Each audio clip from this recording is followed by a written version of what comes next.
Have you ever started crying over something that seemed small and immediately felt embarrassed?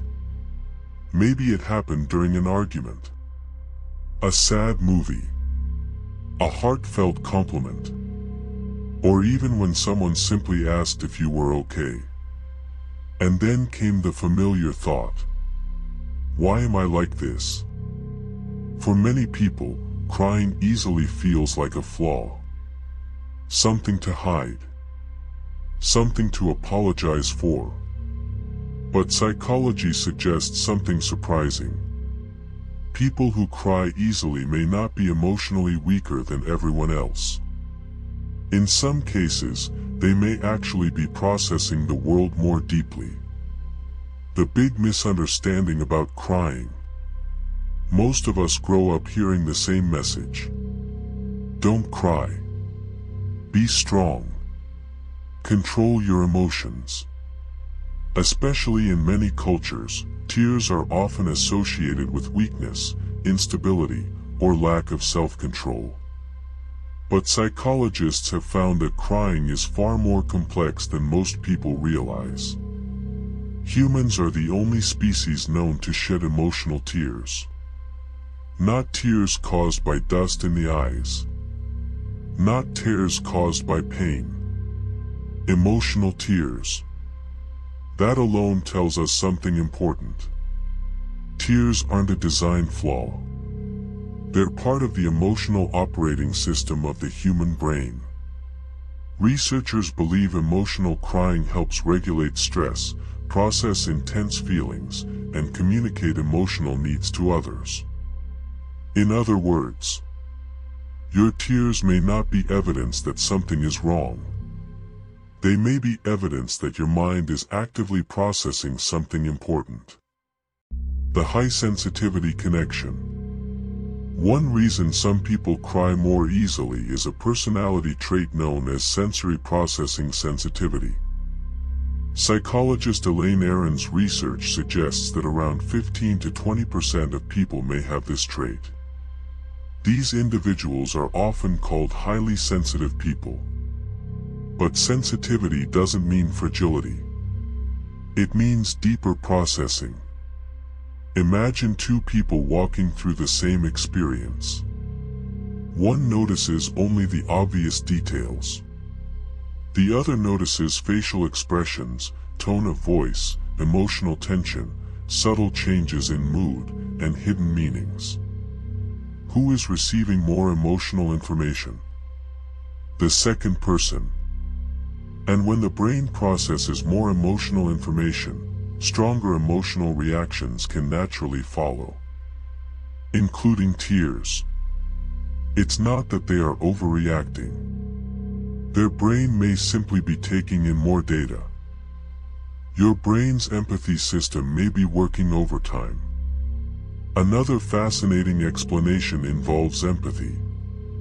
Neuroscience research suggests that some people show stronger activation in brain regions associated with emotional awareness and empathy. These individuals don't just understand what others feel. They often feel it themselves. Think about watching someone receive devastating news, or seeing a stranger reunited with a loved one after years apart. Some people observe the moment. Others experience it emotionally, almost as if it were happening to them. This is why some people cry during emotional movies, during weddings, during acts of kindness, or even when hearing stories about complete strangers. Their emotional simulation system is working at full strength. Their brain is temporarily stepping into another person's emotional world. Why tears appear during stress? Interestingly, crying isn't only connected to sadness. Many people cry when they're overwhelmed, angry, frustrated, anxious, or emotionally exhausted. Why? Because the brain has limits. When emotional intensity becomes too high, tears can become a release valve. Think of it like pressure building inside a system. Eventually, something needs to reduce the pressure. For some people, that release comes through tears. Not because they are weak, because they are human, and because their nervous system is trying to regain balance. The hidden strength most people miss. Here's the part most people never hear. The qualities associated with crying easily often overlap with qualities that society deeply values. Empathy, compassion, emotional intelligence, self-awareness, strong intuition, deep connection with others. The same emotional openness that makes someone cry during a touching moment may also make them an incredible friend, a caring parent, a thoughtful leader, or someone who notices suffering when everyone else looks away. The world often praises toughness, but many of humanity's greatest strengths come from the ability to feel. Because people who feel deeply often care deeply. And people who care deeply often change lives. What to do if you cry easily? If you cry easily, the goal isn't to eliminate your emotions. The goal is to understand them.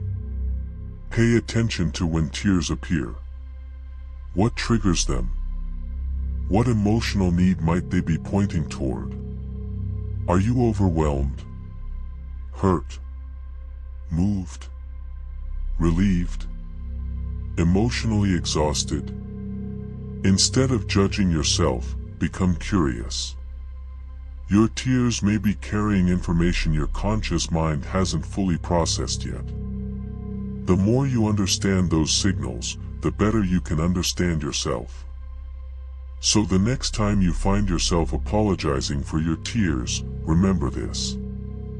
Crying easily does not automatically mean you're fragile. It doesn't mean you're broken. And it certainly doesn't mean you're weak. It may simply mean your emotional radar is highly tuned. That you notice more, feel more, and process more than the average person. And perhaps the real question isn't, why do I cry so much? Maybe it's, what are my tears trying to teach me? Because sometimes, the people who cry the easiest are the people who understand the human heart the deepest.